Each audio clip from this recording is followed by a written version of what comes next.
This is Warren Vanderhill with the Center for Middletown Studies project on deindustrialization and economic development. And today I'm speaking with Roy Budd, who is the Executive Director of Energize East Central Indiana. The date is February 19th, 2008. And I want to begin, Roy, by thanking you for your willingness to participate in our project. And I'd like to begin with a general question and then go to some other areas that I know that are part of your background before you came to Muncie. But let's begin with having you tell me what your involvement in Muncie area economic development has been and what the time frame has been. Well, I came to Muncie in the fall of 2005 and wasn't real sure what I was going to do for myself in terms of a career. I came here as a trailing spouse, which is one of the most difficult jobs I've ever had in my life. But as a result of that, we began to talk to a lot of folks and find that the East Central Indiana area was not well served by any type of regional format for economic development. And the real trend in economic development beginning in the early 2000s was towards regionalism as a way from individual county development projects. Most employers, when they start looking at a region of the country, they look at the Midwest or the East Coast or the West Coast or the Southeast. Then they zero in on a particular state, then they focus on a region of that state they want to locate their business in, not so much a locality within that state. So we began to talk to some folks, and we put together a 501c3 organization called Energize ECI. And we started off with working with 5 counties in East Central Indiana, basically a marketing organization to market the assets of East Central Indiana to the business community around the country and around the world. Since that time, over the past 3.5 years, we've moved from 5 counties to 10 counties. As far south as Fayette County, as far north as Grant, over to the Madison County, over to Indianapolis, then back over to the Ohio border with Jay County, so, and all points in between. And basically, we've been mapping the assets of those 10 counties, collecting those assets, and then putting together marketing plans and procedures to market those assets to companies that are looking for business expansion opportunities in this part of the country and hopefully this part of the state. Being aggressive in terms of getting in front of site consultants and businesses that are looking for investment opportunities and answering the proverbial question of why to invest in East Central Indiana. So basically that's what I've been doing more. And I've had this type of experience in 2 other states prior to coming to Indiana.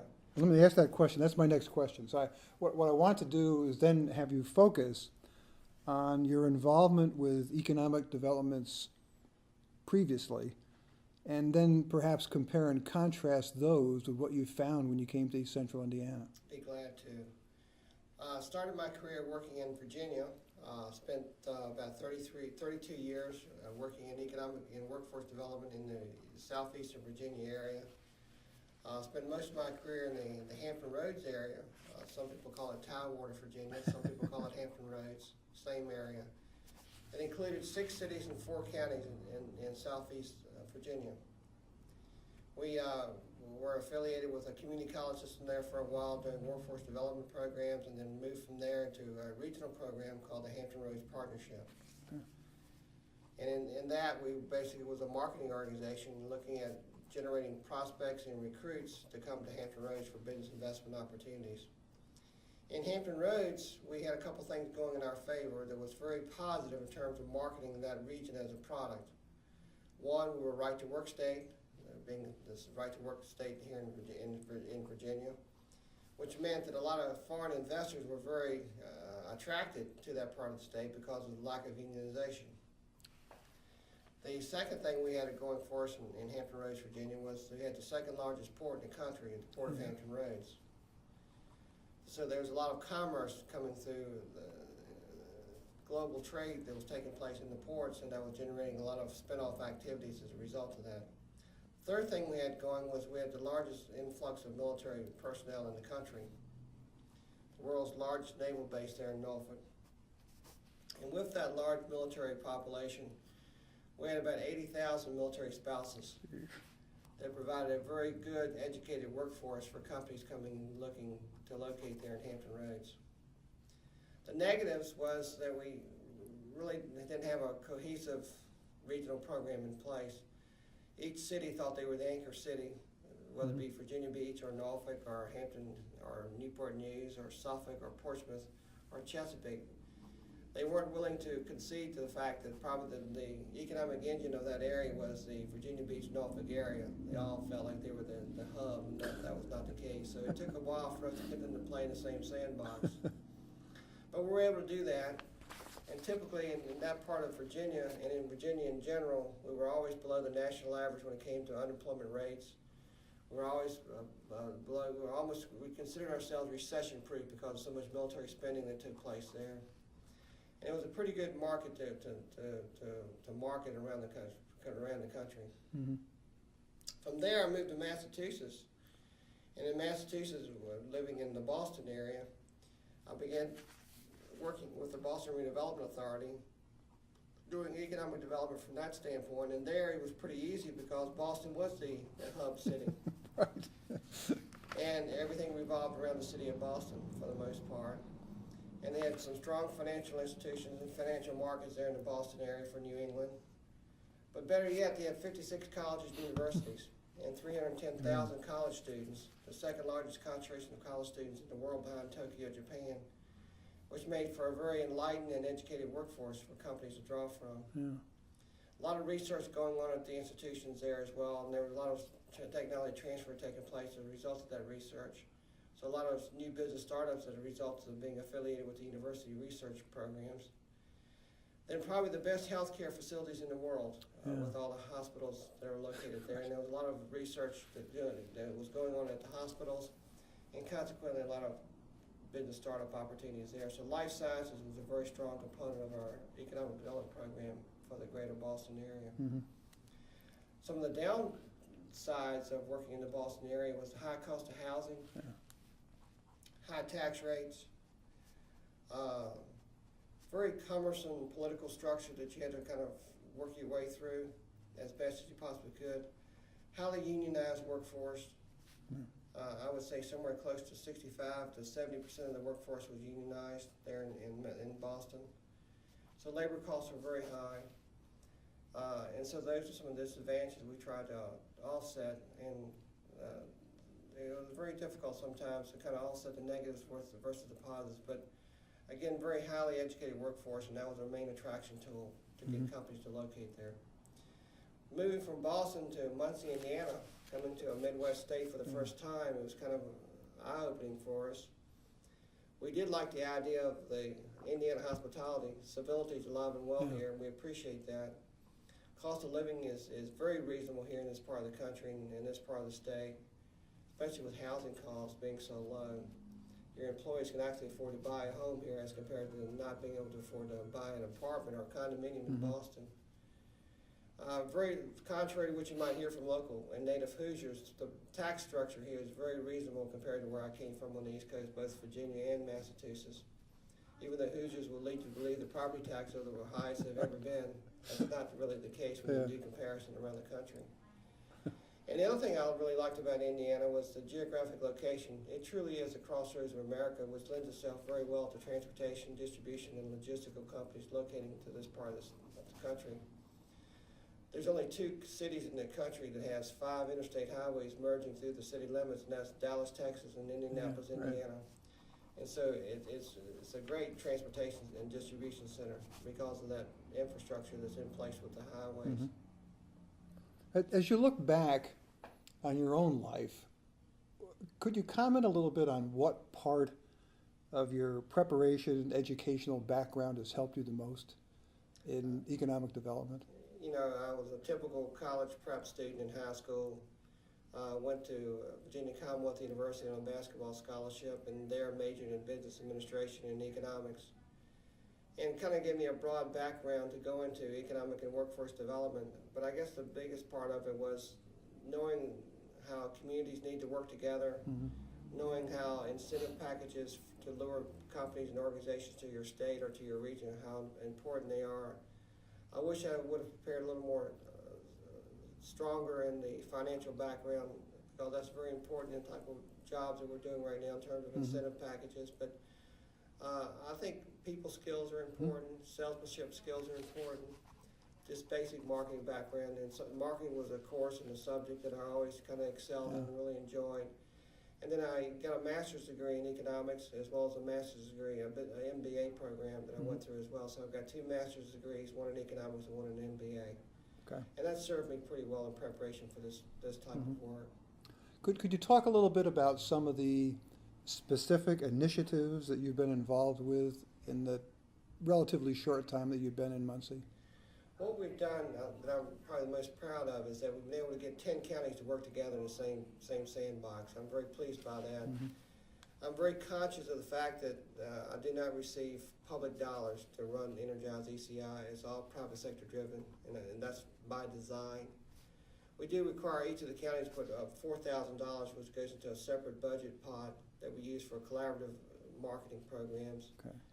And so I think we've got a very good strategic plan when it comes to regional marketing that we've been putting into place. We have a very effective website that's interpreted and translated into 6 different languages around the country and around the world.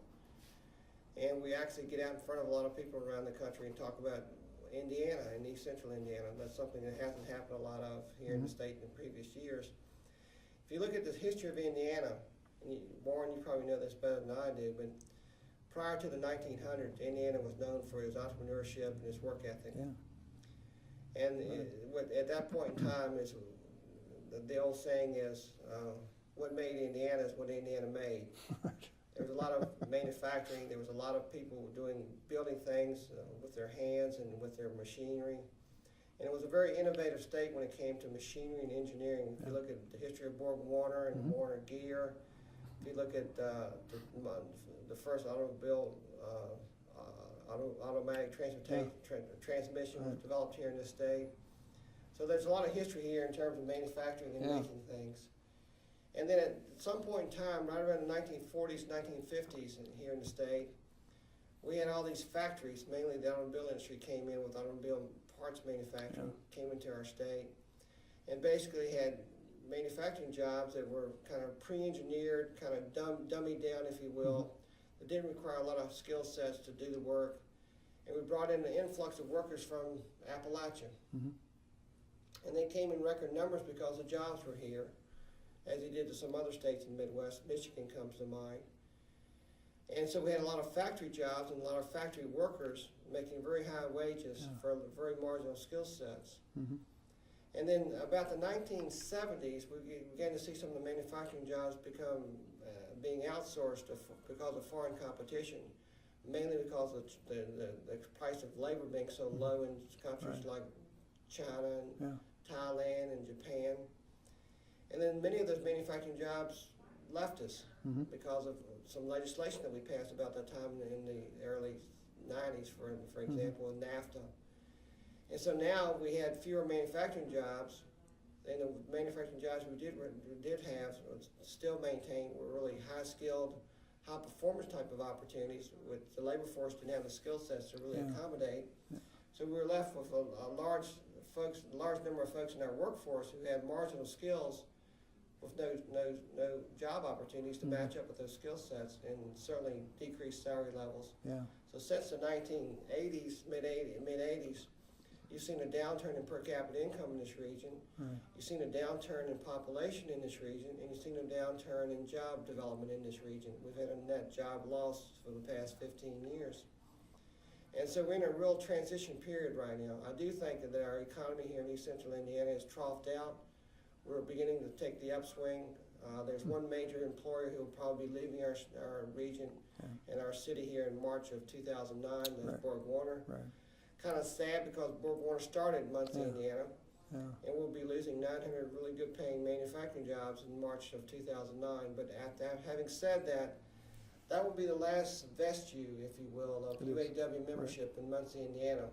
So we can kind of start with a clean sheet of paper and start all over again in terms of repositioning our community, repositioning our region, and repositioning our state. Indiana is not a right-to-work state. It used to be. In 1956 it was right to work, and the General Assembly here, with their ultimate wisdom, repealed that. So, but we're not a union shop state either. We're somewhere in between. And the problem I have as an economic developer here in Indiana is that 40% of all the new projects that are announced around the country do not want to go to a state unless it's right to work. Right. So there's 40% of the business investment opportunities I never get a chance to even compete for because we're not a right to work state here in Indiana. I'd like to think sometime in the future our General Assembly and our governor might revisit that topic and look at becoming a right to work state. And if that happened, you'd hear the biggest sucking sound in the Midwest with companies relocating to Indiana as a result of that legislation.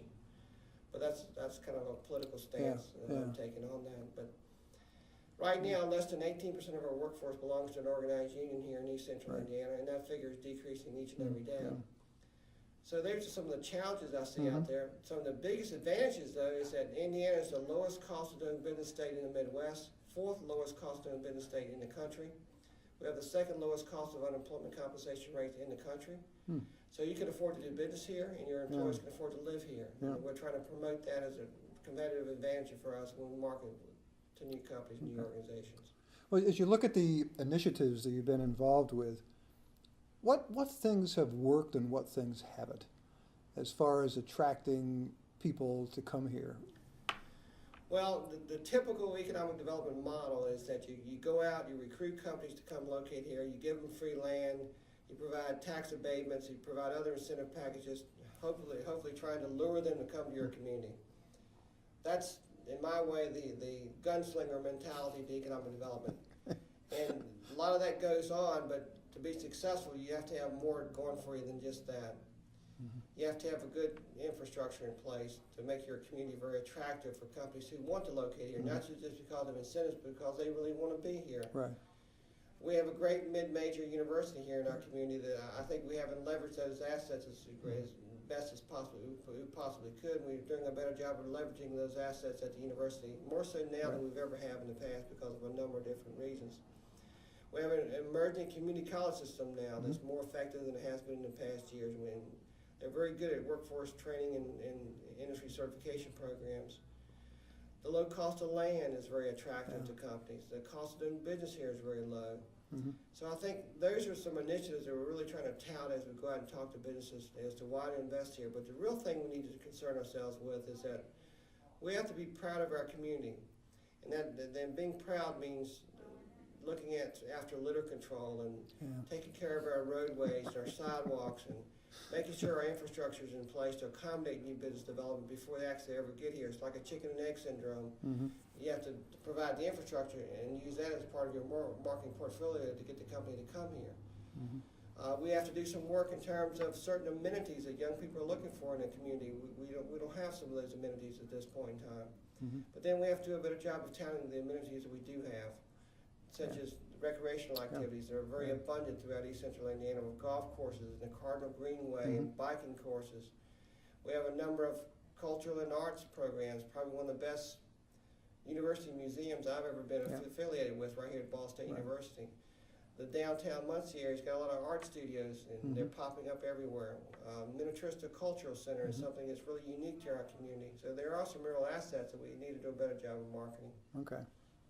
How about the downside? I mean, be blunt. I mean, that's the upside of some of the things. The downside is that we haven't paid attention to our infrastructure, so our streets are crumbling.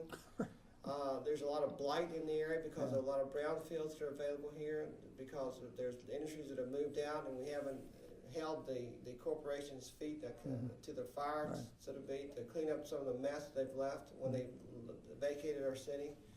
So blight, infrastructure development, and then we have in my opinion, we have too many levels of government here in the state of Indiana. I contrast that with the state that I'm very familiar with, Florida. Florida has 62 counties, 62 school corporations, and about 6 times the population of Indiana, which has a population of about 6.5 million people. Florida has about 36 million people. But in Indiana, we have 92 counties, 295 school corporations, and 1,008 townships. There's simply too many layers of government in our state. We have too many school corporations in our state. We're second in the country in terms of exporting college graduates. We have great public and private universities here in the state, but we don't keep those graduates at home. And then the second thing I'm real concerned about is that we rank 3rd in the nation in cost per pupil for K through 12 education. But we're not getting our dollars worth in terms of that type of investment. And one reason is because we need to have some consolidation take place with our school systems. There's simply too many school systems in our state that are not utilizing economies of scale in terms of purchasing and other mechanisms of that type. Those are big challenges. I want to give you a number, and you can add more if you want to, but we'll stay with the number 3 for a moment. I'd like you to tell me what you think are the 3 most important things that Muncie and the larger East Central Indiana region simply has to address in the foreseeable future to really foster economic development. Well, first and foremost is infrastructure. We have to make sure the infrastructure is appealing, accommodating, and attractive for new business development. So there's some work to do there, especially with our roadways and with our sidewalks and with shovel-ready sites for industrial development. I mean, that's your number 1 if you were to rank that? Shovel-ready sites. Okay. We have a lot of sites, but they're not shovel-ready, Right. ready to go. The sewer system is not hooked up. Okay. The electrical utilities are not online. There's not a roadway that can accommodate business development there. So shovel-ready sites is probably my most number 1 concern, as is infrastructure development. Okay. And the positives, though, again, I go back to cost of land, Right. cost of living. Very Okay. positive forces. Okay. In the process of working on economic development in this region, what kind of obstacles have you encountered? I mean, as you go out to try to really sell this and make it as appealing as it possibly can. I mean, what I'm really getting at right now, today, is Muncie, Indiana a hard sell or an easy sell? Muncie, Indiana is the most difficult market I've ever worked in my career in economic development, bar none. And it's a tough sell right now because we're being portrayed and have been portrayed in the past as being blue collar, heavy manufacturing, unionization. Okay. And that doesn't sell too well in the country today. Mm-hmm. I can remember the governor and I had a meeting with the president of Toyota Motors in Tokyo, Japan about 2 years ago. And we were talking about the possibility of a new automobile manufacturing facility being located here in Indiana and in East Central Indiana. And the first word out of the president, Mr. Watanabe was his name, his mouth was unionization. No, let's look at some other area. Gee. And even though we have less than 18% of our workforce belongs to a union, we still have union perception that we're heavily unionized, and that tends to scare away a lot of foreign and international investment. Okay. That's my biggest challenge. Okay. What are the particular attractions for entities interested in economic activities in Muncie and the East Central Indiana area? I mean, you covered some of them, but if you're going out to talk to somebody about possibly relocating here or bringing a new business here, how do they look upon this community as far as attractions that you really have to sell to get them to come here? The selling points that I'm using, again, is cost of doing business is very low. Geographic location. You're within a 24-hour truck drive of 75% of the population of the United States and 25% of the population of Canada from this location right here in Muncie. So geographic location is a competitive advantage that we have over some other parts of the country. We have a very stable environment here. You don't see a lot of fluctuations in our real estate prices. They're very stable. And sometimes in a growing market, that's not good. But in a declining market like we're in right now with housing, it's very good because we don't see the drastic downturns in housing prices here in this part of the state that we would see somewhere else. So it's a very stable environment. We're not prone to hurricanes. We're not prone to tornadoes. We're not prone to floods. We're not prone to a lot of the natural disasters that you are on the coast, whether it be the West Coast or the East Coast. No earthquakes in the last 100 years. So we're very stable in terms of the environment. We have 4 distinct seasons here. And coming from Boston, these Indiana winters are a piece of cake compared to what I'm used to. And the springtime here in Indiana is kind of wet, but the summers and the fall are absolutely delightful. And it's a very pleasant environment. So we think that's a real advantage for us. The whole issue of stability right now is certainly an issue of concern to a lot of companies that have been disrupted by natural disasters on the coast. So I think that in itself is going to be a real big selling point for the Midwest in general in the future. And you're going to see more and more companies relocate from the coast, whether it be West Coast or East Coast, back to the Midwest because that's stability that we have available to us and the cost of doing business here. Okay. I want to switch this a little bit and have you tell me more about, I guess, a lot of your daily work, and that is, How do you go about identifying prospects that might be interested in Muncie? Well, you know, when you look at marketing activity, typically from an economic development organization, you see a lot of fancy brochures and, Right. and pamphlets and newsletters and DVDs and Yeah. things of that nature. In my professional experience and professional opinion, none of those work. Every community in America can talk about quality of life and what's so good about their community. Well, what site consultants and businesses are looking for is actual hard data to support what you're saying. Yeah. And they want to be able to get that at their office, on their laptop, off of your website. And if your website is not up to date with accurate current data, you're not going to even make the first cut. You don't even know you're being considered. Okay. So a good, effective website is more important than any marketing tool that you can come up with. And we spend a lot of time and effort on ours. And I encourage you to go take a look at our website. I will definitely do that. The second thing that site consultants and businesses are looking for is integrity and honesty. And they want to see you. They want a relationship with you. They want to get to know you. And I find it very distressing when I first started this work about 3.5 years ago.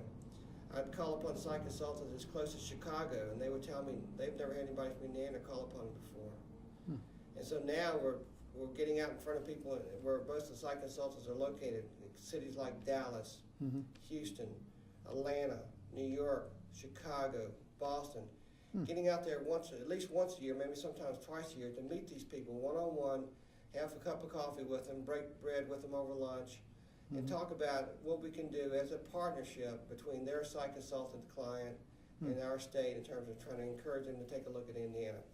And I'm happy to say, Warren, those competitive projects that have taken a look, that we've been in competition with other states, we tend to win about 65% of them in the last 3 years.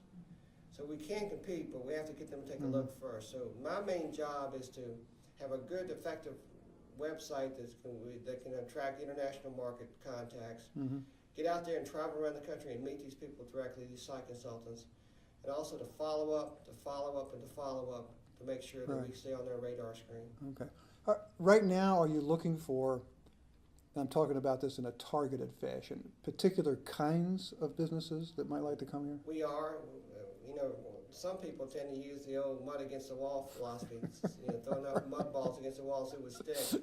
But that doesn't work too well, and it's very expensive. So what we try to focus on, what are our assets? Geographic locations and assets. So we look at transportation, distribution, warehousing type of operations as part of our target market that we're trying to attract here. Right. Indiana, in this part of Indiana, is very heavy into agriculture. And so we're looking at value-added agriculture projects. Biofuels. They've been popping up around this part of the state like mushrooms. There's probably too many of them, but we've got a number of ethanol plants. When I started this business here in Indiana about 3.5 years ago, we had one ethanol plant in Indiana in South Bend. Now there's 14 that's operational and 10 more announced. Now that probably is too many, but they're going to weed themselves out. But biofuels is a very big project for us the past 2 or 3 years. Other value-added agriculture projects, such as food processing. We're third in the nation in pork production. Yet we have very few pork processing facilities here in the state. We think food processing in the area of pork, for example, would be an excellent market activity for us to conduct here in East Central Indiana. We're focusing some of our time and attention on food processing. We still look at manufacturing. Sometimes it's not real manufacturing, it's more assembly, if you will, because we have a good skilled technical workforce here in place. We're trying to find opportunities to put them to work, and that's been advantageous. So advanced manufacturing, transportation, logistics, value-added agriculture are the primary markets that we're trying to promote right now. Okay. But I would like to add one other point. Sure.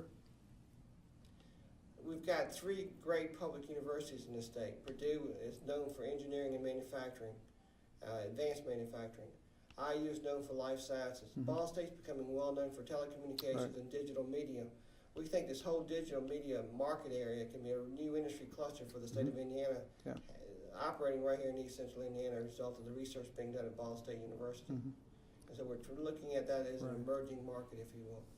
And I think it definitely is. When a large corporation considers closing local facilities, what kind of conditions do they usually cite as to why they're leaving? I mean, you take something like a Borg-Warner or some of these other plants. Well, it varies from one company and one corporation to another, but mainly they tend to point to a couple things. One, cost of doing business, Okay. mainly labor costs being too high, trying to look at ways to reduce that. You know, General Motors is looking at ways to reduce labor Yeah. costs right as we speak Right. with employee buyout plans. They're going to buy out the unionized employees at high labor costs and then substitute them for low-wage workers Right. that are non-union. Mhm. So labor cost is an issue. Taxes is really an issue that the companies tend to look at. But again, I want to emphasize that is not an issue here in the state of Right. Indiana, taxes, business taxes especially. No matter what people say. No matter what people say, that's not an issue at all. Yeah. Legacy costs, the number of retirees on their payrolls is a very expensive proposition for them, so they're looking for ways to reduce that legacy cost. And then modernization. Borg Warner, for example, is closing their plant here in Muncie in March of 2009, eliminating about 900 jobs. That's a result as high labor costs, and they have an old facility they want to put offline. Yeah. That's the reason for Borg Warner closing. And there's not much the community can do about either one of those. Yeah. Well, and those are decisions that were made far away from Muncie, and probably were initially made a long time ago. So they've just I'd been. say made several years ago. Yeah. As you look back again during your brief time here, are there some, shall we call them roads, that were not taken that might have been pursued in terms of economic development over the past couple of years? I think so, especially in the area of annexation. I think the city of Muncie has been a laggard when it comes to annexing new areas for growth opportunities for the city. They're now beginning to pick up on that, but it's almost a little too late, too late, but they are moving in that direction. This whole issue of consolidation of schools and government, layers of government, is something that should have been looked at years ago, and we're still dealing with it now. That's a missed opportunity. Another missed opportunity is that we haven't invested in our future very well here. We've always lived for the current time, the present day, if you will, and so the future strategic planning or community planning has not taken place in this community, even though we have one of the best urban planning programs in the country at Ball State University. It works with communities all over the world. We simply haven't done a very good job of working with our own community here in Muncie with a long-range community development plan. Okay. Planning is almost non-existent here. And a good antidote for that would be just drive down McGuire Highway here in Muncie, Indiana, and look at the lack of planning and the variations of signs and signages that we have here. We have the same retail organizations as any other place in America. But drive down Muncie, Indiana's main thoroughfare, look at the signage, and then drive down the thoroughfare down in Raleigh, North Carolina, look at the signage. Same companies, but one's got zoning, one doesn't, and so there's a real mismatch there. We haven't done a very good job of zoning here in this community. Well, there certainly was an attempt many years ago, as McGalliard was being developed, to come up with a great plan, but like many other plans, it resides in a drawer someplace, and it was never brought to fruition. As a newcomer to the region, I never know that. Yeah, well, I'll guarantee you it's there. In fact, It's certainly not evident. no, with our group, we've been talking about it, and they brought in some very well-known people into the College of Architecture and Planning who had done a lot of the new urbanism in Florida, and they were here for charrettes, and there were all kinds of community people involved and faculty involved, and it was a major community effort, and the plan was developed, and the plan ended up like too many plans end up in this community, and that is in somebody's drawer somewhere. Well, when I first came to this community, my wife and I looked at a plan that was developed about 5 years ago for the University Village next to the university. Right. Very elaborate plan, very well thought out plan, but a plan that was never executed. Right. As a result, we have a hodgepodge of retail and mixed-use facilities there in the village today as a result of that, or a result of no plan whatsoever. So I know on behalf of the university, they're looking very hard at the University Village, trying to come up with a new comprehensive plan and actually this time make it happen. Yeah, I couldn't agree more.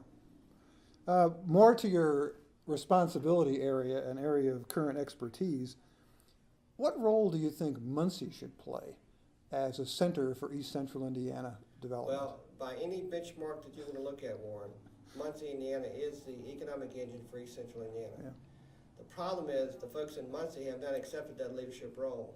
They've almost tried to abrogate the leadership of being the East Central Indiana economic engine. So we have communities like Anderson, Marion, Richmond, even Newcastle, looking for leadership and from a community standpoint from Muncie, and Muncie's not providing, in my opinion. Okay. But if you look at population centers, if you look at economic activity, if you look at the educational levels, Muncie is the economic engine, but the leadership of Muncie has not assumed that position at this point in time, which is a real mistake in my opinion. Well, do you think that there are currently efforts underway toward that end? Not that I'm aware of. Okay. Well, that leads me then logically to my next question, something we're both familiar with. What do you think is the appropriate role for Ball State University to play in Muncie and area economic development? We know Muncie had a real dichotomy for a while. They were kind of, part of Muncie was manufacturing, blue collar, part of Muncie was higher education and healthcare. Well, now most of Muncie is higher education and healthcare, so it's becoming a college town, even though some members of our community don't want it to become a college town. Becoming a college town has some positives and negatives associated with it. The positive will be that the university will be the undisputed leader of economic development for the Muncie, Indiana region. And I think the president and some folks there at the university have begun to grab a hold of that leadership role and move forward. I've seen and am privy to some very dynamic, very bold, dynamic economic development plans the university is pursuing and will be pursuing in the future. I am pleased by that. The problem is they haven't taken the time to get the rest of the community to kind of come to a consensus as to what direction the university will be taking, and they haven't really taken the time to let the community know exactly what their plans are at this point in time, which I think is a mistake, but I don't work at Ball State, but I know somebody that does. And I think we need to be more inclusive in trying to bring our community leaders, our chief elected officials along with them. And we've tried to do some of that since we've been here at the university. We've invited 18 mayors from all over East Central Indiana to come to the university's house for dinner. And most of them showed up. And that's the first time many have ever been invited to the university. I'm sure that's true. We we invite the county commissioners to come over to the house for dinner and talk about community issues, university issues, and county issues with them. And I think they've appreciated that outreach from the university. So we're making some inroads, but I think the future will be, whether the folks in Muncie like it or not, the university is the future of Muncie, Indiana. And whether the university likes it or not, they're going to have to be more inclusive by bringing the community leadership along with them. Well, I think being now the largest employer in the area brings with it, in the region, brings with it a lot of responsibility. I mean, when I came here, if someone had told me in the late 1960s that Ball State University in 2008 would be the largest employer in town, I would have thought they were nuts. I mean, I came here at the time that you described, when the Borg Warners, the Delco battery plants, Muncie Chevrolet, and then all these little forage plants.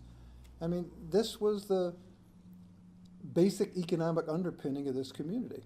And here we are in 2008, and your two largest employers are the university and the Cardinal Health System. That's right. I mean, this whole thing has been turned on its head for a variety of reasons. And whether you like that or not, Warren, you've got to accept reality and we have to move forward. And those are our two main assets. We have to support those two main assets and move forward from there. Yeah. But I think it really brings with it a much different kind of responsibility for the university working with the community, almost hand in hand. Much more so. With the new mayor of Muncie, Sharon McShirley, I know she's been meeting weekly with the president of the university, talking about collaborative ideas, collaborative plans, future development opportunities, and I think that's a very positive sign. That's not always been the case, as you know. In the past, I was told that the White River was the demarcation line. Well, the Lynds called it that when they came here in the mid-1920s to do the first Middletown study. I want to ask you about a couple of other parts of the community and just get your comment on it. What role do you think the newspaper should play in a community like this in terms of economic development? Well, the newspaper needs to be a team player. They have to get a glove and get in the game, because the economic development of the community is just as important to the newspaper as it is any other entity here in this community. I think they've reached out to work with the university, to work with the city, to work with the county more so than they've ever had before. But newspapers sell news by printing negative news, and so that's why they sell newspapers, and they haven't gotten too far away from that mission statement. But they are getting better. The publisher and the new editor have been very collaborative in working with, especially their business page. We didn't have a real effective business page prior to about 3 years ago. We do now. We have a good business writer by the name of Keith Royston. He's done a great job. And so the newspaper is part of the effort and part of the team, and they have to kind of play that role. How about the work that you do and your relationship with say, the local Chamber of Commerce and things like the Vision 2011 plan? I have a wonderful relationship with our local economic developer here in Muncie, Delaware County, as well as I do with the other counties that I work with. So the economic development directors and I have a good working relationship, a good team concept. As a resident of Muncie, Indiana, I'm not sure what the chamber does. Okay. I know they wear a lot of hats. Maybe sometimes people would say too many hats, with being head of the convention center, head of economic development, head of the chamber, head of this or that. But that consolidation does have economies of scale associated with it. But I like to think our chamber would be a little more visible in our community than what it is right now. That's my observation as one citizen.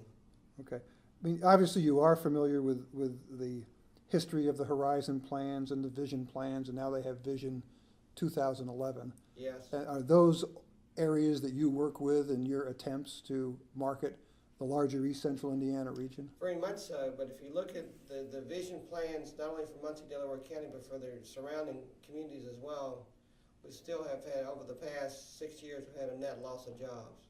So even though we're creating new jobs, we're losing jobs at a faster rate than we're creating new ones.